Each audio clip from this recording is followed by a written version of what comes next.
আপনারা দেখছেন TVN update. স্বাগত জানাচ্ছি আমি রানা রায়হান। আজকে আমরা জানবার চেষ্টা করব আবারও কেন ইরানের উপর নিষেধাজ্ঞা দিল জাতিসংঘ এবং পশ্চিমা দেশগুলো। 2015 সালের joint comprehensive plan of action বা জেসিপিও এর 10 বছর পর ইরানের নিউক্লিয়ার প্রোগ্রামের উপর আবারও অর্থনৈতিক এবং সামরিক নিষেধাজ্ঞা আরোপ করল জাতিসংঘ। এই পদক্ষেপের কারণে তেহরান ও পশ্চিমা শক্তির মধ্যে উত্তেজনা বেড়েছে এবং ইরানের পরমাণু অস্ত্রের আকাঙ্ক্ষা এবং আঞ্চলিক স্থিতিশীলতা নিয়ে বৈশ্বিক উদ্বেগ বেড়েছে। ইউরোপের 3 দেশ ব্রিটেন, ফ্রান্স এবং জার্মানি E3 নামে পরিচিত, তারা জেসিপিওএ এর স্ন্যাপব্যাক মেকানিজম চালু করেছে। এই নিয়ম অনুযায়ী বা এই স্ন্যাপব্যাক অনুযায়ী যে কোনো দেশ যদি সন্দেহ করে ইরান পরমাণু অস্ত্রের কর্মসূচি পরিচালনা করছে তাহলে স্বয়ংক্রিয়ভাবে নিষেধাজ্ঞা চালু হবে। পশ্চিমা দেশগুলো বলছে ইরান নিরবচ্ছিন্ন নিউক্লিয়ার উত্তেজনা তৈরি করছে এবং চুক্তির অধীনে দায়িত্ব পালনে দেশটি ব্যর্থ হচ্ছে। ইউরোপিয়ান নেতারা ইরানের আন্তর্জাতিক পরমাণু শক্তি সংস্থা বা IAEA এর পরিদর্শন স্থগিত করার কথাকে তুলে ধরেছেন। গত জুন মাসে আমেরিকা ও ইসরায়েলি বিমান হামলার পর এই পরিদর্শন স্থগিত করা হয়। তেহরান সম্পূর্ণভাবে তার সমৃদ্ধ ইউরেনিয়ামের স্টকপাইলের রিপোর্ট দিতে অস্বীকৃতি জানিয়েছে। যৌথ বিবৃতিতে ব্রিটেন, ফ্রান্স ও জার্মানি জানিয়েছে ইরান বারবার তার প্রতিশ্রুতি লঙ্ঘন করেছে এবং তাদের উদ্বেগের প্রতি মনোযোগ দেয়নি। এছাড়া তাদের সামনে আর কোনো বিকল্প ছিল না বলেও দাবি করা হয়। ইরানের প্রেসিডেন্ট মাসুদ পেজেশকিয়ান এই নিষেধাজ্ঞাকে অন্যায়, অবৈধ এবং অসঙ্গতিপূর্ণ হিসেবে প্রত্যাখ্যান করেছেন।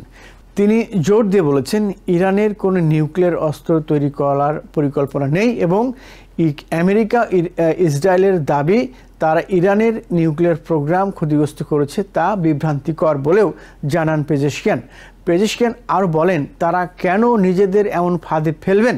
অস্থায়ী নিষেধাজ্ঞা শিথিল করার বিনিময়ে ইরানকে তার ইউরেনিয়াম স্টকপাইল হস্তান্তর করতে বলার কারণে আমেরিকার একটি প্রস্তাব তারা প্রত্যাখ্যান করেছে। তেহরানের পররাষ্ট্র মন্ত্রণালয় সতর্ক করেছে যে কোনো পদক্ষেপের কারণে জনগণের অধিকার ও স্বার্থ ক্ষুণ্ণ হলে কঠোর ও উপযুক্ত জবাব দেওয়া হবে। ইরানের পরমাণু স্থাপনা ও সামরিক ঘাঁটিতে ইসরায়েলি ও আমেরিকা বিমান হামলার কয়েক মাস পর এসেছে জাতিসংঘের নিষেধাজ্ঞা। প্রেসিডেন্ট ডোনাল্ড ট্রাম্প এই হামলার প্রশংসা করেন, সেই সময় আমরা জেনেছি। তবে ইরান বলেছে পরমাণু স্থাপনায় আঘাত লাগলেও তাদের বিজ্ঞানীদের জ্ঞান হারায়নি। তেহরান যুক্তি দিয়েছে বোমা বর্ষণ পরিস্থিতিকে মূলত পরিবর্তন করেছে, এ কারণে নিউক্লিয়ার চুক্তি বাতিল হয়ে গেছে। এই বিষয়টি আমেরিকাতেও রাজনৈতিক বিতর্কের কেন্দ্রবিন্দু হয়ে উঠেছে।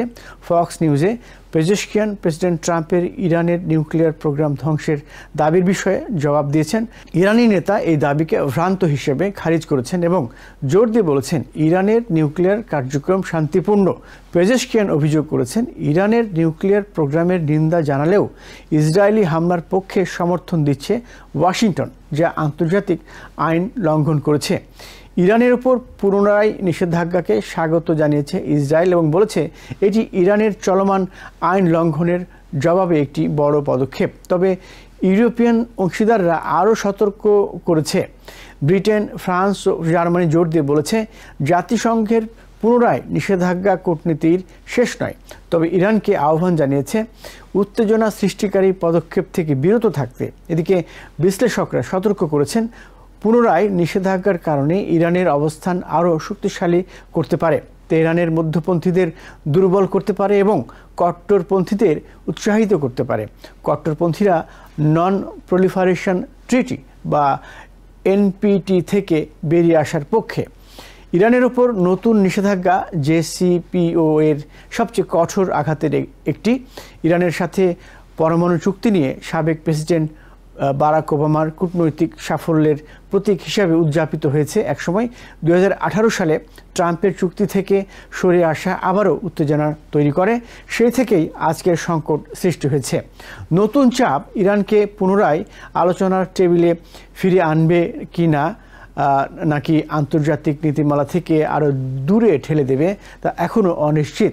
আপাতত পুনরায় নিষেধাজ্ঞা, আমেরিকা ইরান বাগযুদ্ধ এবং ইসরায়েলের কঠোর অবস্থান ইঙ্গিত দিচ্ছে নিউক্লিয়ার উত্তেজনা আরও বিপজ্জনক পর্যায়ে প্রবেশ করছে।